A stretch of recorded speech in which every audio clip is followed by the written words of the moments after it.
Bulletin की शुरुआत करेंगे। उत्तराखंड में चुनाव को लेकर सत्ता पक्ष और विपक्ष ने अपनी तरफ से तैयारियां शुरू कर दी हैं। 2022 का रण तैयार है, जिसके चलते उसको भेदने के लिए राजनीतिक पार्टियां जोर शोर से जनता के बीच जा रही है। बीजेपी जहां अपनी उपलब्धियों को लेकर जनता के बीच पहुंच रही है, तो वहीं कांग्रेस मौजूदा सरकार की कमियों को गिराने में जुटी हुई है। महंगाई, कोरोना, पेट्रोल डीजल के दामों को लेकर बीजेपी सरकार के खिलाफ मोर्चा खोलते हुए नजर आई है। कांग्रेस का कहना है कि जब से बीजेपी आई है, जनता को महंगाई के साथ कई तरीके की परेशानियों से जूझना पड़ रहा है।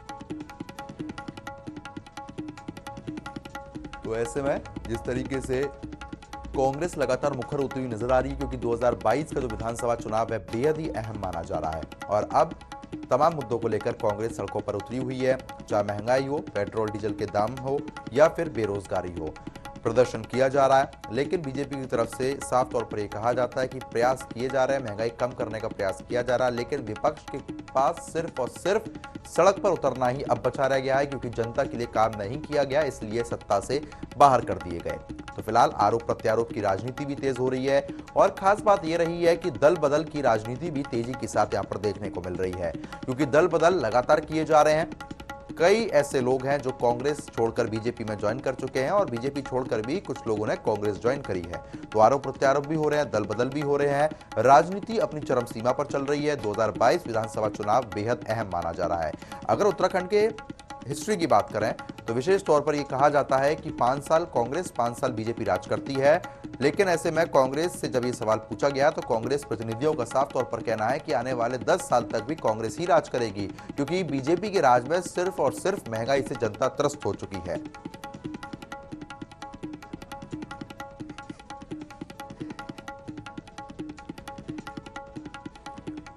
और इसी बीच कांग्रेस प्रवक्ता लखपत बुटोला जी हमारे साथ जुड़ गए हैं। लखपत जी, टीवी 100 में आपका बहुत बहुत स्वागत है।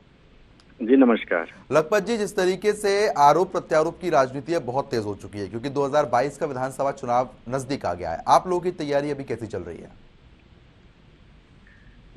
जी, चुनाव 2022 में निश्चित रूप से उसके लिए पार्टी रणनीति बना रही, बूथ स्तर तक काम कर रही। हमारे 11 कमेटियों का गठन आज से 2.5 महीने पहले हो गया था, जिसमें हमने सारे के सारे चुनाव लड़ने के लिए जितनी कमेटियां, जिस तरह से हमारा कार्यक्रम रहेगा, उसको लेके हमने जुलाई में लगभग स्पष्ट स्थिति कर दी थी। उसको लेके कहीं कोई तो, लेकिन चुनाव से महत्वपूर्ण होता है कि जो जिस जनता ने इतने बड़े जनादेश के साथ जिनको सत्ता दी है वो क्या कर रहे हैं। आज आप देखोगे उत्तराखंड के अंदर जिस तरह से भ्रष्टाचार का चरम है, जिस तरह से महंगाई तो पूरे देश में, लेकिन उत्तराखंड के अंदर महंगाई के साथ साथ बेरोजगारी भी चरम पे चढ़ी हुई है। यहाँ पे आप देखो इनके विधायक के द्वारा और इनके कार्यकर्ता जिस तरह से महिलाओं का हनन किया जा रहा है, उनके 4 विधायक हाई कोर्ट से, आप देखोगे हाई कोर्ट से बेल पे घूम रहे हैं, कोई कहीं भाग रहा है, कोई कहीं भाग रहा है। और इनके ऑफिस में, प्रदेश मुख्यालय में, इनके संगठन मंत्री पे जो महत्वपूर्ण पद होता है, इन्हीं के एक महिला कार्यकर्ता ने आरोप लगाया चरित्र हनन का। इन्हीं के ऑफिस में एक व्यक्ति ने, आप देखोगे, मंत्री के सामने आत्महत्या कर दी थी। तो आप समझ सकते कि उत्तराखंड में वर्तमान स्थितियां बहुत विकट है। ये सरकार जिस तरह से निठल्ली रही है, माननीय मोदी जी और माननीय अमित शाह जी ने 2017 में कहा था कि हमें डबल इंजन की सरकार दीजिएगा, हम प्रदेश का विकास करेंगे। लेकिन मैं समझता हूँ आज माननीय प्रधानमंत्री जी को, माननीय अमित शाह जी को इस प्रदेश से माफी मांगनी चाहिए। इतने बड़े जनादेश का केवल इन्होंने अपमान किया, लोगों ने इन पर भरोसा किया। इन्होंने 3 मुख्यमंत्री देने का काम किया।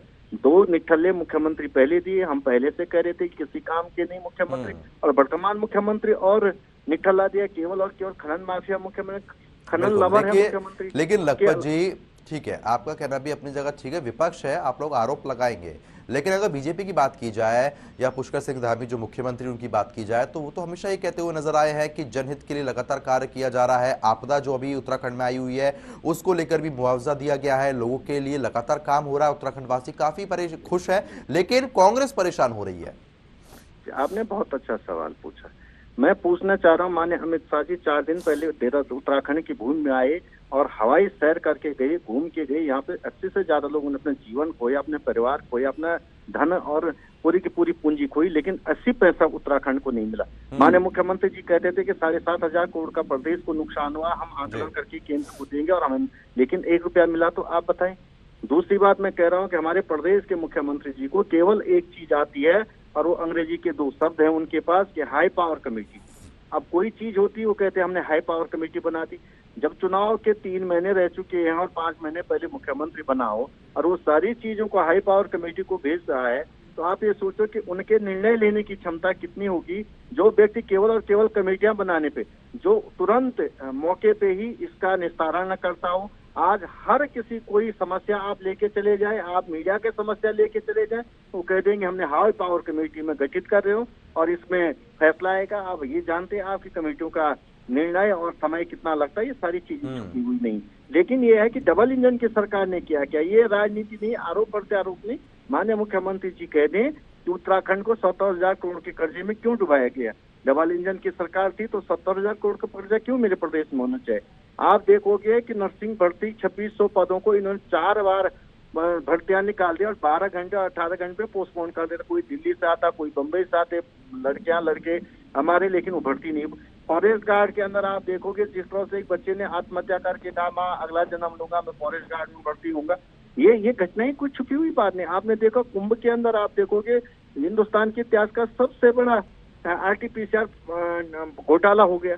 कर्मकांड बोर्ड में आप समझ लीजिए कि किसी मूक बहादिर अपाहिज बच्चों के जो 52 करोड़ रुपए के जो आसपास का जो घोटाला हो, उसको किसी से छुपी हुई बात है। विकास किस स्तर पे हुआ, हमारा सकल घरेलू उत्पाद आज जो हमारा GDP है, जो सकल घरेलू उत्पाद है, उसको गिर करके आप देखो माइनस में चले गया है। हमारा रिजर्व जो आप देखोगे वो माइनस में जा रहा है। तो ये बताएं कि रिसोर्सेज सरकार ने क्या किया है। नौकरियां आपने माने 24%, 24.9% यहाँ पे बेरोजगारी आपने देने का काम कर दिया। 70,000 करोड़ के आपने कर्जे में डाल दिया। प्रदेश को आपने जिस तरह से लूट खसोट बना करके और 3-3 मुख्यमंत्री देने का काम किया। ये तो बताएं कि उपलब्धियां क्या है। मुख्यमंत्री जी हवाई सैर करके जाते हैं और इस समय आपदा में कहीं जगह देखो, हरीश रावत जी हो, चाहे प्रीतम जी हो, चाहे हमारे देखिए ऐसा होता है ना लखपत जी, जब आपदा आई हुई है तो हवाई सैर तो करनी पड़ेगी, क्योंकि मुख्यमंत्री तो खुद जमीनी स्तर पर नदियों में नहीं जाएंगे ना। लेकिन आपदा का निरीक्षण करने के बाद अधिकारियों को आदेश देना, अधिकारी द्वारा कार्रवाई करना, यही तो एक रणनीति होती है। उस हिसाब से तो काम कर दिया गया है। जी आप बहुत ये काम करते। कल हमने बहुत बड़ा विधान सचिवालय घेराव किया और उस घेराव के अंदर हमने टाइम दिया था कि 27 तारीख तक ये आधा प्रभावितों को कुछ ना कुछ राहत नहीं मिलती है, सरकार के द्वारा कोई मदद नहीं। पर लेकिन हमारी प्रदेश की सरकार दुर्भाग्यपूर्ण है कि गूंगी है, बहरी है और किसी बात को सुनना नहीं चाहती। इनको कोई संवेदना नहीं, संवेदनाहीन सरकार उत्तराखंड के अंदर बैठी हुई है। हमने कल पूरा सचिवालय घेराव किया, उसके बावजूद भी सरकार जागी नहीं है। केवल मैं पूछना चाह रहा हूँ, इतने संवेदनशील सरकार है तो अमित शाह जी उत्तराखंड के अंदर आए तो आप पता कीजिए कि 1 रुपया भी उन्होंने दिया। मुख्यमंत्री स्वयं कह रहे थे 7,500 करोड़ का नुकसान हुआ, हम केंद्र को रखेंगे, तो आज तक क्यों नहीं मिले। 2013 में उत्तराखंड में दुर्भाग्यपूर्ण इससे बड़ी आपदा आई, सोनिया गांधी जी और मनमोहन जी आए थे, उस समय उन्होंने 7,500 करोड़ का राहत पैकेज देके वो चले गए, मीडिया के सामने नहीं आए। लेकिन भाजपा आपदा में भी अवसर देखती है और आपदा में भी राजनीति देखती है। इसके अलावा भाजपा चाहे रोजगार हो, चाहे शिक्षा हो, चाहे स्वास्थ्य हो, चाहे पलायन हो, चाहे मानविकी से जुड़ा हुआ कोई पहलू हो, इनके लिए सारा का सारा संवेदनहीन है, संवेदन शून्य है। इन्हें केवल और केवल राजनीति करनी है, दंगे फसाद करने हैं, लोगों को लड़ाना झगड़ाना है। देवभूमि का जो सौहार्द था उसको खत्म करने का काम किया जा रहा है। और विकास के नाम पे जो उत्तराखंड में आप देखोगे, देश की सीमाओं से लेकर शिक्षा के क्षेत्र में, स्वास्थ्य के क्षेत्र में, स्पेशल के क्षेत्र में, उत्तराखंड के जो विकट परिस्थितियों से जो नौजवान साथी हमारे छोटे बच्चे निकल के आते थे, पूरे देश विदेश में उन्होंने नाम किया। लेकिन आज वो हालात विकट इतने बना दिए गए कि लोग वापस आ रहे हैं। बिल्कुल, लेकिन हाँ बिल्कुल आपका कहना ठीक है। लेकिन देखिए विधानसभा चुनाव नजदीक आ रहा है तो ऐसे में दल बदल भी यहाँ पर हो रहे हैं। आपकी पार्टी से भी बीजेपी में जा रहे हैं, बीजेपी से भी कांग्रेस में आ रहे हैं। तो मुख्यमंत्री पुष्कर सिंह धामी ने ये बात का जिक्र किया है, उनका साफ तौर पर यही कहना है कि मुझे कोई फर्क नहीं पड़ता, ना बीजेपी को कोई फर्क पड़ता है कि बीजेपी को कोई छोड़ के जाता है। तो किस तरीके से इसको देखिए, इससे बड़ा संवेदनहीन बयान हो नहीं सकता है। आप ये समझ लीजिए कि उन्हीं के कैबिनेट के मंत्रियों को उन पर भरोसा नहीं रहा, उनके कैबिनेट की विधायक को उन पर भरोसा नहीं, तो उनके कार्यकर्ताओं को क्या भरोसा होगा।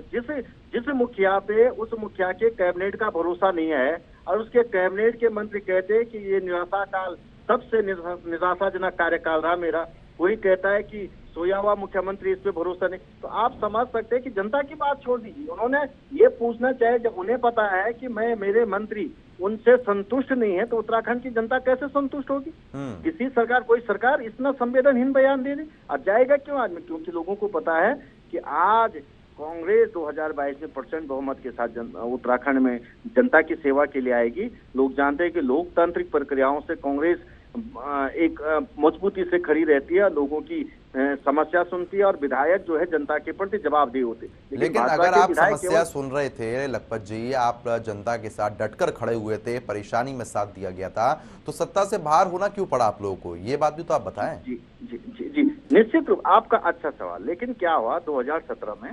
देखिए 2017 के चुनाव में लोगों के पास दो विकल्प थे।